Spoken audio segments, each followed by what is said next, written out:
LAC में चीन के गर्दन पर मोदी ने दौड़ाए बुलडोजर। अक्सर चीन पर हमले के लिए मोदी ने उठाया पहला बड़ा कदम। 15,000 करोड़ रुपए खर्च करके मोदी ठोकेंगे चीन की ताबूत में आखिरी की। चीनी अर्थव्यवस्था में लगा बेहद खतरनाक दीमक। मोदी के दोनों हाथों में लड्डू, भारत होगा मालामाल। भारत के बाद अब बांग्लादेश में भी चीनी निवेश पर लगेगी रोक। अब भारत करेगा चीन का दी एंड। दोस्तों, इस समय भारत ने चीन और पाकिस्तान की मौत का फरमान लिख दिया है। और यह बात हम नहीं कह रहे, बल्कि जिस तरह से भारत ने चीन और पाकिस्तान सीमा से सटे क्षेत्रों में अपनी ताकत बढ़ाई है, उसको देखकर तो यही लग रहा है कि भारत ने एलएसी सीमा पर काफी हद तक एक स्ट्रॉन्ग पकड़ हासिल कर ली है।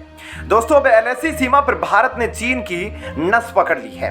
चीन को, जो कि भारत को 1950 का भारत समझ रहा था, वह अब उसकी सबसे बड़ी भूल बनकर उसकी मौत का काल बन रही है।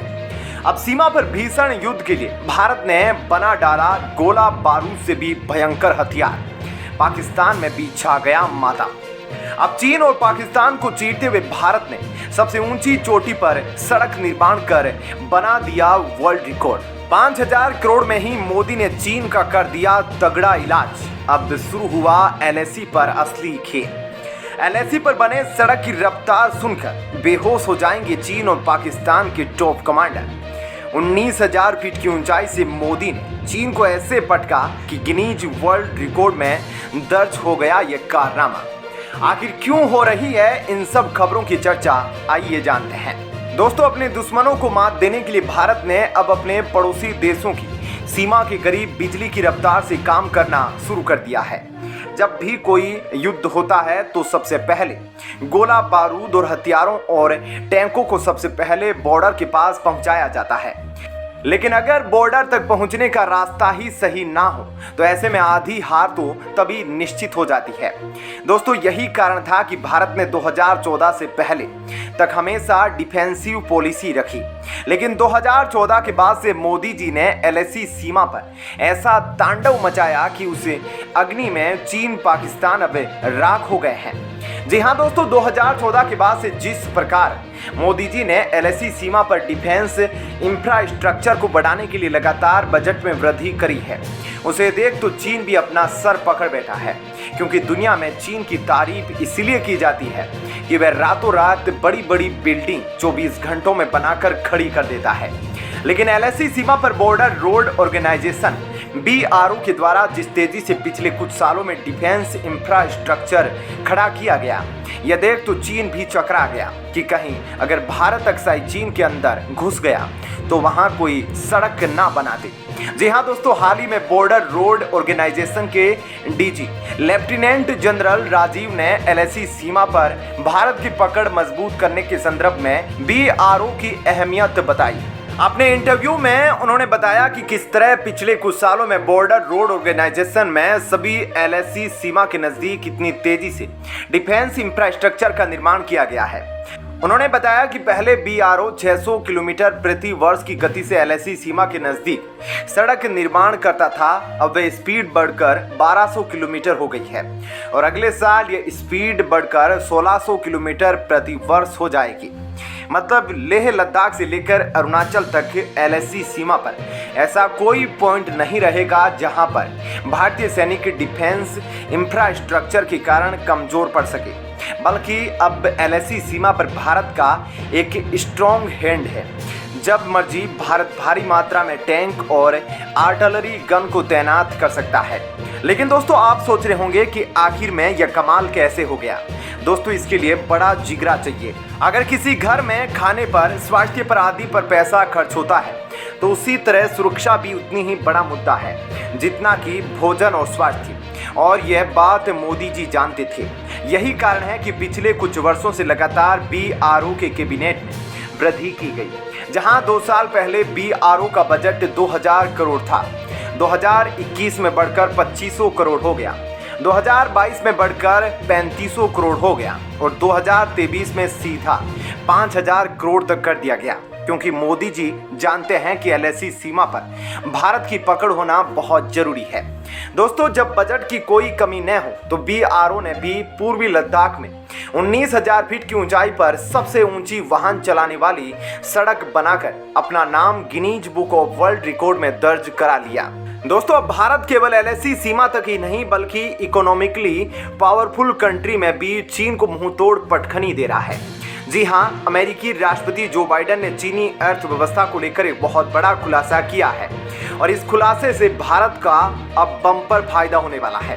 अब आर्थिक विकास दर के मामले में भारत ने चीन के ऊपर चढ़ाई कर दी। चीन का आयात और निर्यात दोनों बुरी तरह से चरमरा गया है। अब चीन के बुरे वक्त में अमेरिका ने मारा आखिरी धक्का।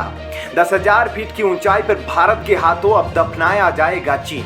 दोस्तों, अब अमेरिकी पैसों पर ऐश करने वाले चीन की हो गई बैटरी खत्म। उसके अर्थव्यवस्था की बिजली हमेशा के लिए होने वाली है गुल।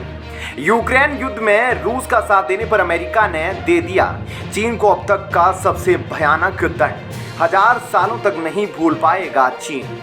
जी हाँ दोस्तों, अब अमेरिका के हाथों भी चीन को बहुत तगड़ा झटका लगा है, क्योंकि अब तक के अमेरिकी निवेश पर उछलता चीन अब कंगाल होने की हालत में आ गया है। हाल ही में अमेरिकी राष्ट्रपति जो बाइडेन ने अपनी एक सभा के दौरान ये कहा कि चीन की अर्थव्यवस्था अब एक बॉम्ब बन गई है और यह जब मर्जी फट सकती है। और यह बात केवल जो बाइडेन नहीं कह रहे बल्कि कई बड़े इकोनॉमिक एक्सपर्ट भी कह चुके हैं। चीन की अर्थव्यवस्था एक बबल की तरह है, जिस दिन वह फटा चीन की अर्थव्यवस्था ढेर।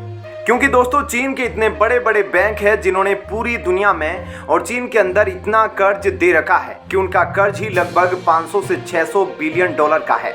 और यह बैंक केवल एक नहीं, चीन में ऐसे 5-6 बैंक हैं और यही बैंक चीन को लेकर डूबेंगे। इसी कारण वर्ल्ड बैंक से लेकर IMF तक चीन की अर्थव्यवस्था की ग्रोथ 2 से 3% कर दी है और अभी भी चीन में काफी मंदी चल रही है। यूक्रेन युद्ध में रूस का साथ देने के कारण अमेरिका ने चीन को लात मारकर चीन से अपना सारा रणनीतिक निवेश वापस ले लिया, क्योंकि चीन का रिकॉर्ड रहा है कि वह अमेरिका की तकनीक और अमेरिका के रणनीतिक निवेश का इस्तेमाल अक्सर अपने सैन्य मामलों के लिए करता है, जहां पर कई बार चीन की कंपनियां जिनके चाइनीज मिलिट्री से संबंध है वह अमेरिका की डिफेंस बिल्डिंग और मिलिट्री हेडक्वार्टर के पास अपने टेली कम्युनिकेशन उपकरण की सहायता से जासूसी करती है। ऐसे में अमेरिका भारत को एक नई रणनीतिक निवेश के रूप में देख रहा है और जहां अब कई अमेरिकी कंपनियां भारत में एंटर हो चुकी है और चीन के हाथों से निवेश भारत की ओर आ रहा है। वहीं एक रिपोर्ट में चीन पर हुए खुलासे से पूरी दुनिया हो गई हैरान। अब भी श्रीलंका, पाकिस्तान की तरह चीन ने लगाया बांग्लादेश को चूना, लेकिन समय रहते शेख हसीना ने मारा चीन के माथे पर जोरदार हथौड़ा। भारत के बाद अब बांग्लादेश में भी चीनी निवेश पर लगेगी रोक। पावर प्लांट के अलावा और भी कई चीनी परियोजनाएं होने लगी है ठप। चीन के चंगुल में पूरी तरह बर्बाद हो जाएगा बांग्लादेश। जी हाँ दोस्तों, एक बार फिर चीन ने अपने कर्ज जाल में भारत के एक और पड़ोसी देश को फंसा दिया है। इस बार शिकार बना है बांग्लादेश। चीन के द्वारा BRI परियोजना के तहत बांग्लादेश का पायराव पावर प्लांट अब चीन के कर्ज न चुकाने के कारण अधर में अटका है, जहां बांग्लादेश के संदर्भ में विशेषज्ञों का मानना है कि जल्द ही उसकी भी हालत पाकिस्तान और श्रीलंका जैसी हो सकती है, क्योंकि बांग्लादेश के अंदर इस समय FDI निवेश के मामले में $650 मिलियन निवेश के साथ चीन दूसरे नंबर पर है। लेकिन इस निवेश में ज्यादातर कर्ज के रूप में बांग्लादेश को दिया गया है, जिसको लेकर अब चिंता गहरा गई है कि आखिरकार बांग्लादेश इसको कैसे चुकाएगा। लेकिन अब कई बार भारत के द्वारा चीन की डेट ट्रैप नीति का खुलासा करने के बाद बांग्लादेश ने कई महत्वपूर्ण सेक्टर्स में चीन की एंट्री रोककर चीन के मुंह पर करारा तमाचा जड़ा है। अब वह भी भारत की तरह चाइनीज कंपनी के एक निवेश पर बारीकी से नजर रख रहा है और कई डिफेंस प्रोजेक्ट के लिए तो चीन को मना कर चुका है। दोस्तों, इस खबर पर आपकी क्या राय है? आप अपनी राय हमें कमेंट बॉक्स में लिखकर दे सकते हैं। जय हिंद, जय भारत।